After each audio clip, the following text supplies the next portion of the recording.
시편 51편 17절 말씀 마음을 집중하시고 함께 읽어보십니다.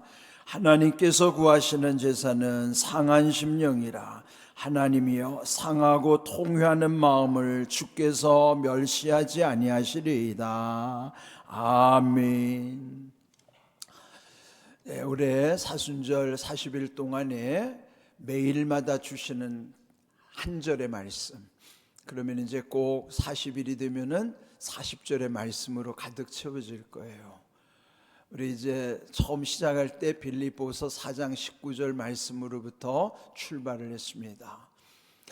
이제 말씀이 점점 많아질수록 아마 그 말씀이 이제 조금 잘 묵상하기 어렵게 느껴질 분도 계실지 몰라요. 근데 지혜를 좀 드린다면, 옛날 우리 조상들은요, 그 짜투리를 잘 활용하셨어요. 특별히 예전에 어머니들은 옷감을 이렇게 만들고 나서 그 천조각 하나도 버리지 않고 그를 다 모아서 그 짜투리를 가지고 뭐 밥상보도 만들고 뭐 또 다른 뭐도 만들고 해서, 그 짜투리가 사실은 쓸모없는 것 같지만은 그것을 다 모아서 쓸모 있는 것으로 만들어요. 그건 우리 조상의 지혜요, 우리 한국인들의 지혜입니다. 그런데 시간도요, 하루 24시간 중에 허투루 쓰는 짜투리들이 많아요. 근데 그 짜투리를 되게 보면 여러분 어디에 많이 씁니까? 되게 보면은 유튜브 안에다 많이 쓸 거예요. 허튼 데다가 많이 씁니다. 시간의 짜투리를 잘 활용하십시오. 그 시간의 짜투리들을 모으면요, 그게 엄청난 보배가 됩니다. 시간의 짜투리를 어떻게 활용할까요? 말씀 묵상하는 데다 쓰세요. 이 시간의 짜투리, 매일 한 절 주시는 말씀은요, 여러분이 하루에 그 짜투리 시간만 활용해도 40일 동안의 40절은 완전히 여러분에게 소화시키는 말씀이 될 거예요. 그럴 때 말씀이 육신이 되는 줄로 믿습니다. 허투루 쓰지 마시고요, 짜투리 시간을 활용하십시오.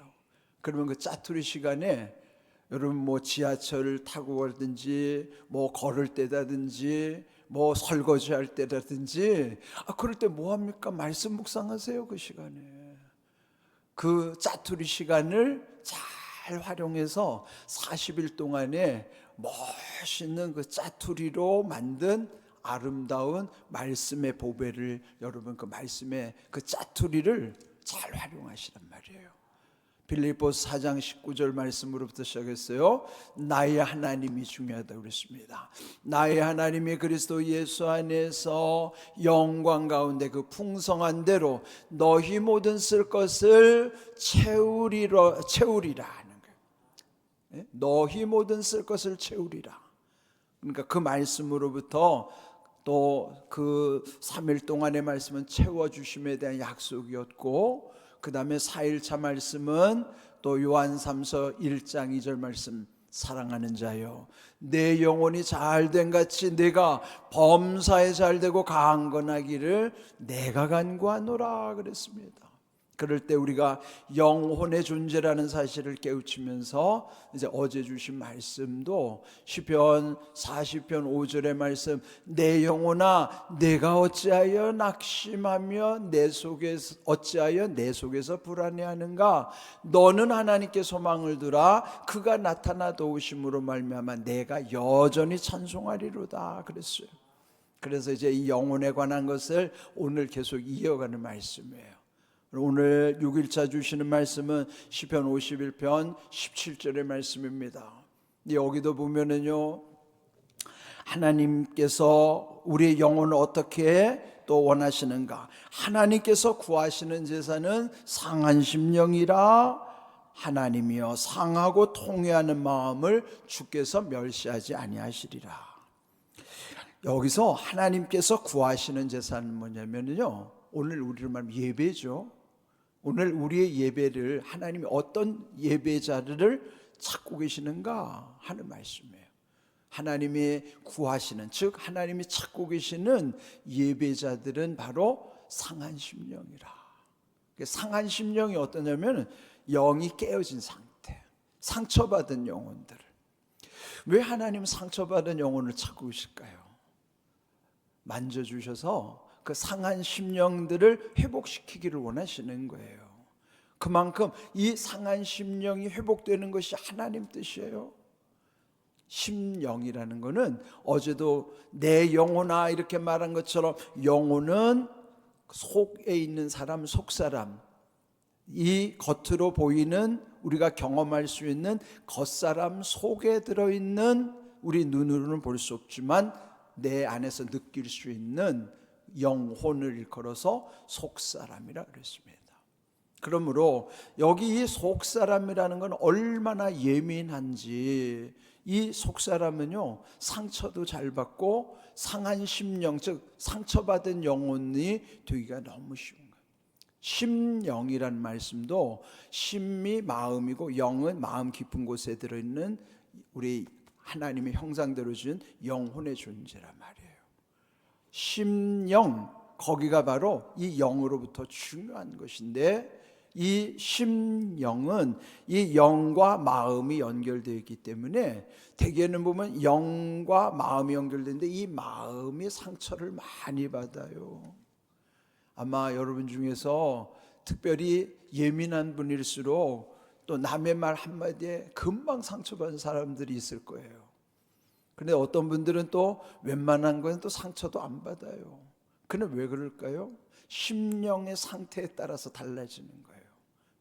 특별히 마음보다 중요한 것은 그 독일에는 영이에요.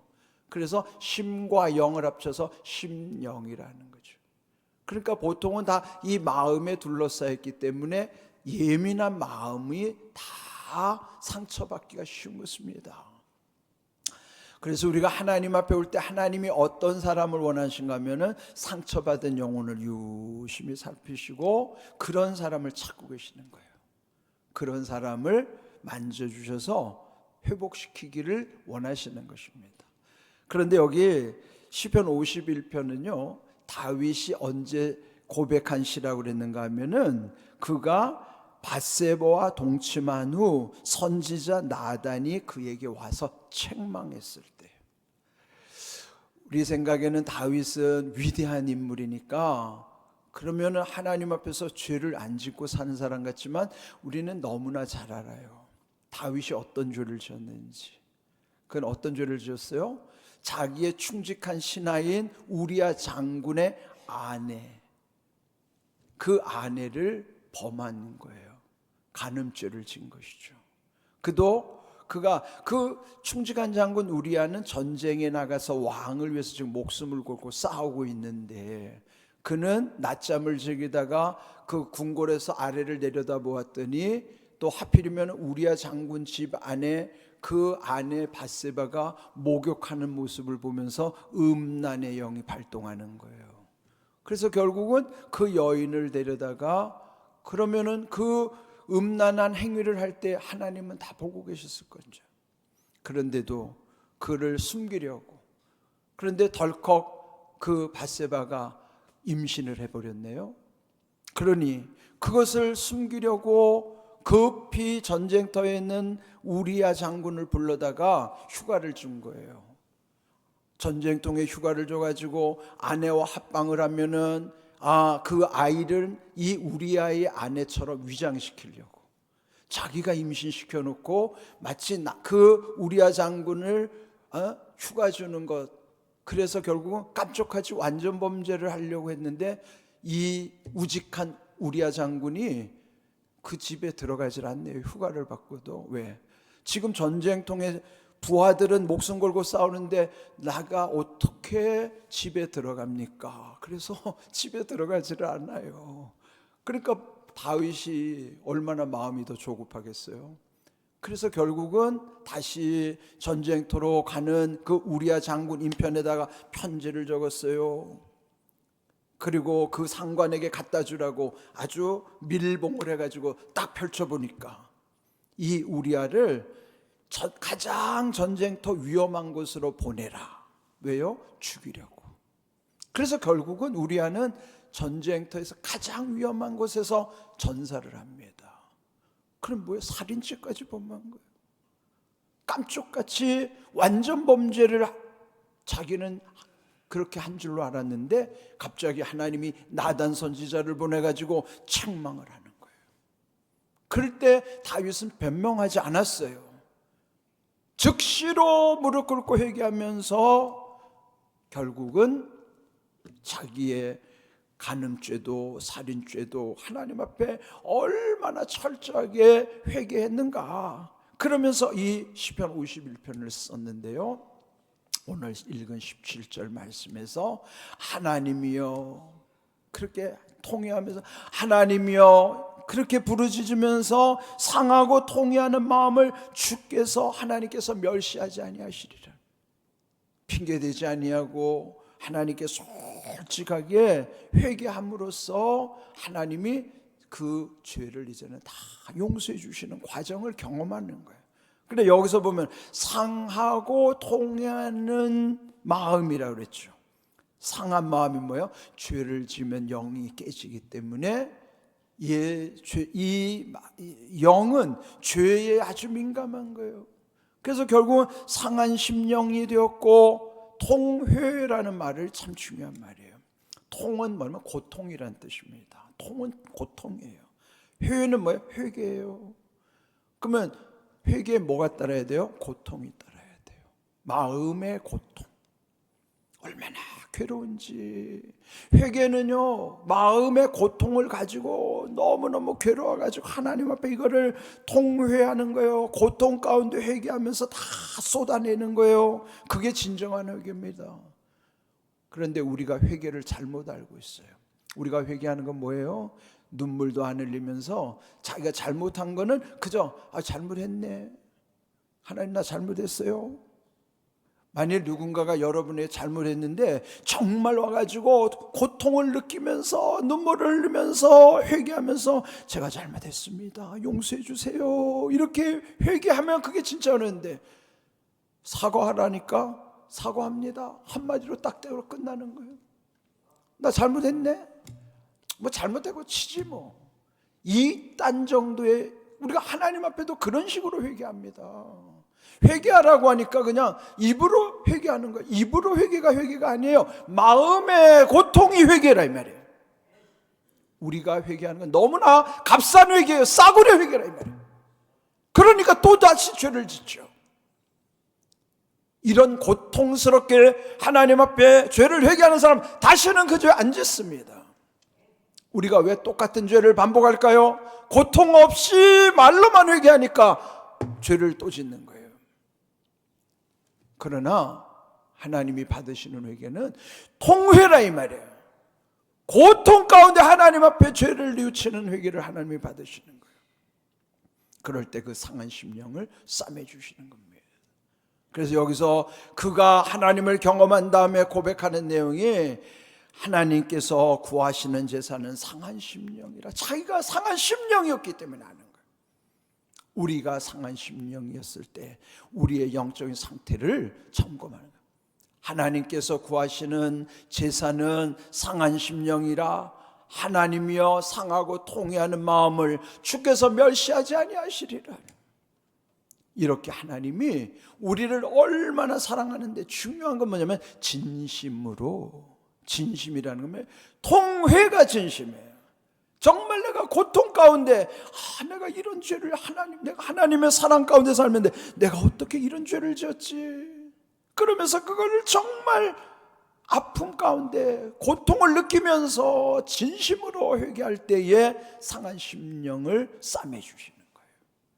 그 말씀은 시편 34편 18절에도 있습니다. 우리 함께 읽어봅니다. 여호와는 마음이 상한 자를 가까이 하시고 중심으로 통회하는 자를 구원하시는도다. 그래서 이것도 다윗의 고백이에요. 마음이 상한 자를 하나님이 가까이 오시는 거예요. 그리고 중심으로 통회, 고통 가운데 회개하는 그 사람을 구원해 주시는 거예요.